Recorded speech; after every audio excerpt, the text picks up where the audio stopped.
कुमार विश्वास ने केजरीवाल पर साधा निशाना और कहा कि एक निर्लज्ज, नीच, मित्रहंता और चरित्रहीन व्यक्ति से दिल्ली को मुक्ति मिली। सुनिए कुमार विश्वास को। जिसमें इलेक्शन हो रहा है, बीजेपी बढ़त दिखाई दे रही है, कैसे देखते हैं? सबसे पहले तो भारतीय जनता पार्टी के लोगों को जीत मिली है, उन्हें बधाई, और आशा करता हूं कि जो जनादेश दिल्ली की जनता ने उन्हें दिया है उसकी वो प्रतिपूर्ति करेंगे। और वे सब आम आदमी पार्टी के लाखों करोड़ों कार्यकर्ता जो अन्ना आंदोलन से आए, जिनके बहुत ही निश्चल, निष्पाप और बड़े भारत की राजनीति को बदलने के सपने की हत्या एक निर्लज्ज, नीच, मित्रहंता, आत्ममुग्ध और चरित्रहीन व्यक्ति ने की, उसके प्रति तो क्या संवेदना। दिल्ली को उससे मुक्ति मिली। और मैं ये जानता हूं कि अब जो आम आदमी पार्टी में लोग बच गए थे सत्ता के लोभ में, लालच में, पदों के लिए, उस पैसे के चक्कर में, वे सब भी अब वापस जाएंगे, लौटेंगे, कुछ अपने व्यवसायों में लौटेंगे, कुछ पार्टियों में चले जाएंगे। और पतन यहाँ से प्रारंभ हुआ है उन लोगों का।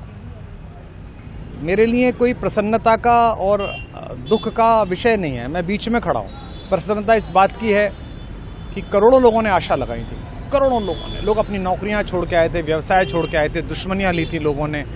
उन सब की हत्या एक आत्ममुग्ध आदमी ने, एक चरित्रहीन आदमी ने अपनी निजी महत्वाकांक्षाओं की पूर्ति के लिए की। उसको दंड मिला, ईश्वरीय विधान से दंड मिला।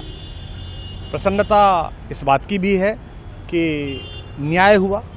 आज जब कहना नहीं चाहिए, लेकिन आज टीवी पर जब जंगपुरा का निर्णय आया और सामने दिखाई दिया कि मनीष हार गया, तो सदा तटस्थ रहने वाली और राजनीति से विरत रहने वाली मेरी पत्नी जो है, उसकी आंख में आंसू आ गए, वो रोने लगी।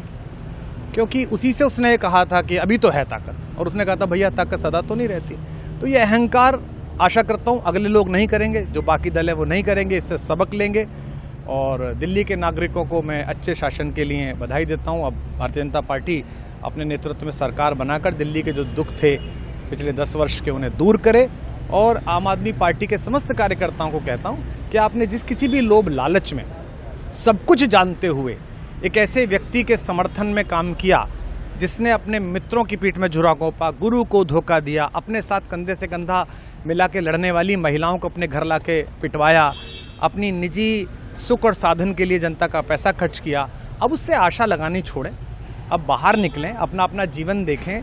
मुझे राघवेंद्र सरकार राम की कृपा मिली, जिनका ये घर है, जिनकी कृपा से मैं यहाँ खड़ा हूँ। मुझ पर कृष्ण कृपा हुई कि मैं इस निर्लज्ज सर्कस से बाहर आ सका।